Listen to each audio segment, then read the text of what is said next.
ും അഭിജിത്തും മുകേഷും ദിനേശും ഹരീഷും ഒരു വണ്ടി ഓടിച്ച ഒരാളെ മേലെ കുത്തിക്കയറ്റിയിട്ടുണ്ടെങ്കിൽ ഈ ആൾക്കാരല്ലാണ്ട് അവരേതൊക്കെയാണ് മതം നോക്കിയിട്ട് കേസെടുക്കാൻ പറ്റും? ഓക്കറും ഹുസൈനും അക്ബറും കരീമും അബ്ദുറഹിമാനും ആണ് കുത്തിയതെങ്കിൽ ഓരോ കേസെടുക്കുക. അതല്ല യോഹന്നാനും ജോജിയും ജെയിംസും ജോണും ഒക്കെയാണ് കുത്തിയെങ്കിൽ ഓരെയാണ് കേസെടുക്കുക. അല്ലാണ്ട് പോട്ടെ ഒരു ജോണിനെ എടുത്തോ, ഒരു അക്ബറിനെ എടുത്തോ, ഒരു രാജേഷിനെ എടുത്തോ എന്ന് പറയാൻ പറ്റൂല. ആരാണോ അക്രമം കാണിച്ചത് അവരെ അറസ്റ്റ് ചെയ്യുക, അതാണ് പോലീസിന്റെ. അതിന് തക്കതായ മറുപടി തന്നെ അദ്ദേഹം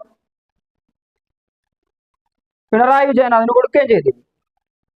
അപ്പൊ അതല്ലട്ടോ നമ്മളെ വിഷയം അതല്ല. എങ്കിലും ഞാനൊരു പോയിന്റ് പറഞ്ഞതേ ഉള്ളൂ.